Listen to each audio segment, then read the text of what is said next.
Hello hello hello friends, সকালবেলায় তোমাদের সবাইকে জানাই আমার আবারও একটা নতুন ভিডিওতে অনেক অনেক স্বাগত।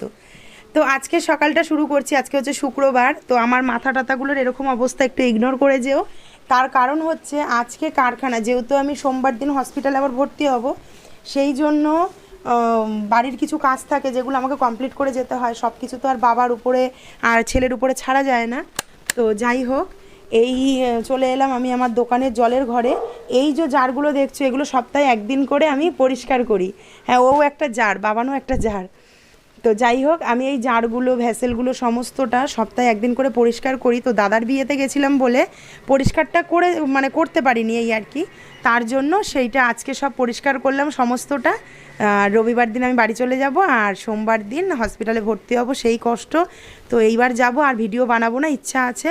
এবার জানি না, যেই পরিস্থিতি হবে অবশ্যই তোমাদের সাথে শেয়ার করব।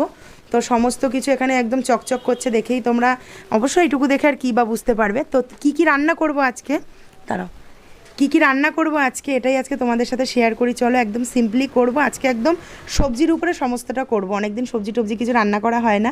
আর নতুন ফ্রিজে কালকে রাত্রেই সমস্ত সবজি ভরে দিয়েছি। মনটা খুব আনন্দ হচ্ছে, সবজিগুলো আমার আর নষ্ট হবে না। আর সব থেকে বেশি কষ্ট পাচ্ছি টমেটো নিয়ে। টমেটো এক এক করে প্রত্যেক দিন একটা একটা করে টমেটো ইঁদুরে নিয়ে গিয়ে ওরা পাটি করছে, খাচ্ছে। ওই টমেটোটা আমার আর নষ্ট হবে না। এটা হচ্ছে ফ্রিজ আনার পরে সবথেকে বড় একটা সুখবর আমার জন্য। তো চলো, কি রান্না করছি তোমাদের দেখাই।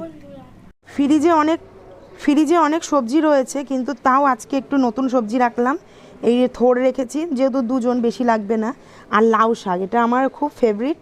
এই লাউ শাক রেখেছি, পাতাগুলো কাকু দেখে দিয়ে গেছে, ভালো কচি একদম, এক্ষুনি কাটবো।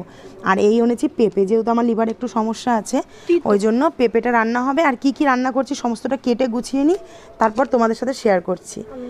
আর এখানে দাঁড়িয়ে আছে কেন জানো তো? এই ফোনটা নেওয়ার জন্য, ও ফোন দেখবে তাই। আর ফ্রিজের বক্সটা বলবি, ফ্রিজের বক্সটা এখানে রেখেছি, দাঁড়া মাইকটা নে, এনে বল। আমার জন্য সাইকেল আসবে, কিছুদিন পর। আমার ঠাম্মি দেবে ইলেকট্রিক সাইকেল, ভালো, অনেক বড়, জানো। তো যা যা এখানে আজকে রান্না করব সমস্তই কেটে নিয়ে চলে এসেছি। প্রথমেই দেখাই, দেখো লাউ শাকটাকে কেটে নিয়েছি, খুব ভালো করে ধুয়ে জল ঝরিয়ে রেখেছি। দেবো ভাতের সাথে পেঁপে সেদ্ধ, আর এই যে আলু, গাজর, কাঁচা টমেটো, কাঁচা লঙ্কা, সিম আর বেগুন দিয়ে করব লাউ শাক। এখানে থোড়টাকে কেটে হলুদ জলে ভিজিয়ে রেখেছি, এবার ভালো করে ধুয়ে একটু চটকে নেব। আর বানাবো হচ্ছে গরম মশলা বাটা দিয়ে সয়াবিনের তরকারি, যেহেতু আজকে নিরামিষ সেই কারণে। তার জন্য এখানে দেখো কেটে নিয়েছি চই ঝাল, আদা, লঙ্কা, টমেটো আর আলু। এই চই ঝাল দিয়ে যে কোনো রান্না কিন্তু অনেকটা ভালো লাগে খেতে। চই ঝালের নিজস্ব যে স্বাদ আছে, সেই স্বাদটা কিন্তু তরকারির স্বাদ, তরকারি বলতে কি ঝালের স্বাদটাকে অনেকটা পরিমাণে বাড়িয়ে দেয়। ওই জন্য অল্প একটু লঙ্কা নিয়েছি, আলু, আর এই হচ্ছে সমস্ত আয়োজন। তো চলো ঝটপট এবার রান্নাগুলো করে ফেলি। দুধটা সকালে দিয়ে গেছিলো, সেটাকেও গরম করে নিলাম। এদিকে সমস্ত সবজি কালো জিরে ফোড়ন দিয়ে ভেজে নিচ্ছি। আর এখানে দেখো বড়িটা ভেজে তুলে নিলাম, শাকে বড়ি দেবো তাই জন্য, লাউ শাকে। চালটা সকালে ভিজিয়ে রেখেছিলাম, পেঁপেগুলো দিয়ে দিলাম। এইবার ভাতটা বসিয়ে দেবো। বাবা গো, এক হাতে হাঁড়ি, এক হাতে ক্যামেরা, ক্যামেরা বলতে ফোন।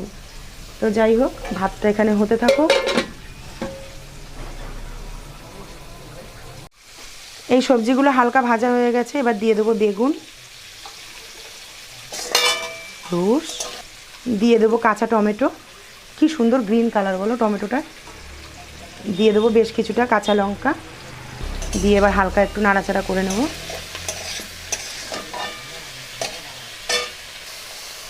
টমেটো, সিম, পেঁপে, এগুলো, লঙ্কা, এই পেঁপে বলছি, ধর বেগুন, এগুলো হালকা নাড়াচাড়া করে নিয়েছি। এইবার কেটে বেছে ধুয়ে রাখা লাউ শাকটা দিয়ে দেবো। সবজি ভাজার সময় অল্প লবণ দিয়েছিলাম, ওই জন্য এখন একদম অল্প লবণ দেবো, লাগলে পরে দিয়ে দেবো। আর একদম অল্প পরিমাণে দেবো হলুদ গুঁড়ো। এবার শাকটাকে খুব ভালো করে ঢেকে ঢেকে রান্না করব।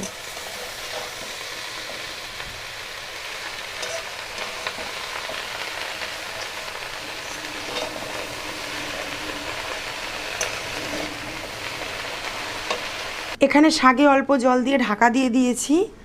আর এখানে দেখো ততক্ষণে থোরটাকে জল ঝরিয়ে নেওয়ার জন্য ঝুড়িতে রেখেছি আর খুব ভালো করে দুবার তিনবার ঢাকা পাল্টে পাল্টে যখনই আলু এবং সমস্ত সবজি সেদ্ধ হয়ে গেল তখনই কিন্তু বড়িগুলো দিয়ে অল্প চিনি দিয়ে নামিয়ে নিয়েছি। শাকটা দেখে তোমাদের কেমন লাগছে জানিও। এখানে আদা জিরে লঙ্কাটা বেটে নিলাম। তারপরে দেখো কড়াইয়ের মধ্যে অল্প পরিমাণে সর্ষে আর শুকনো লঙ্কা ফোড়ন দিয়ে দিলাম কচি থোরটা কিন্তু একদম ঢাকাও দিইনি, জলও দিইনি, অল্প পরিমাণে হলুদ এবং লবণ দিয়ে খুব সুন্দর করে মাখামাখা করে নামানোর আগে অল্প পরিমাণে চিনি দিয়েছি। চিনিটা একদমই অপশনাল, চিনি দিলে নিরামিষ রান্না কিন্তু খেতে ভালো লাগে। থোরটাও নামিয়ে নিলাম। এইবার কড়াইতে তেল দিয়ে জিরে এবং তেজপাতা ফোড়ন দিয়ে আলুটাকে হলুদ লবণ দিয়ে ভেজে বেটে রাখা মশলাটা দিয়ে আর উপর থেকে দিয়ে দিলাম টমেটো কুচি, পরিমাণ মতো লবণ এবং হলুদ গুঁড়ো দিয়ে খুব ভালো করে মশলাটাকে কষে নিয়ে তার মধ্যে দিয়ে দিলাম চই ঝালগুলো দিলে কিন্তু মশলা কষালে চই ঝালটা সেদ্ধ হবে, নচেত কিন্তু কাঁচা কাঁচা থেকে যাবে। তারপরে সয়াবিনগুলো দিয়ে খুব সুন্দর করে কষে নিলাম। কষে নেওয়ার পর উপর থেকে উষ্ণ গরম জল দিয়েছি। টকবক করে ফুটে উঠলেই এবার বেটে নেব গোটা গরম মশলা, 2টো এলাচ, 3টে লবঙ্গ আর 1 টুকরো দারচিনি বেটে নিয়ে উপর থেকে মশলাটা দিয়ে আরও 2 থেকে 3 মিনিট গ্যাস সিম করে ফুটিয়ে সয়াবিনের তরকারিটা নামিয়ে নিয়েছি। বাবানের তো ভীষণ ভালো লেগেছে। তো এখানে দেখো দুপুরের একদম ভাত বেড়ে ফেলেছি। তাড়াতাড়ি করে স্নান করে ঠাকুর পুজো করে নিয়ে লাউ শাক, থোর, পেঁপে সেদ্ধ আর সয়াবিনের তরকারি দিয়ে বাবানকে খেতে দিয়ে দিলাম। বাবানকে সব সময়ের জন্য, ও ছোট থেকেই এরকম, ওকে একটু গুছিয়ে খেতে দিলে ও ভীষণ পছন্দ করে। আর ও সর্ষে তেলের গন্ধ ওর একদম নিতে পারে না, সেই কারণেই কিন্তু পেঁপেটা আমরা গোটাই খাই। পেঁপেটা যাওয়া নিয়ে শরীরে কথা।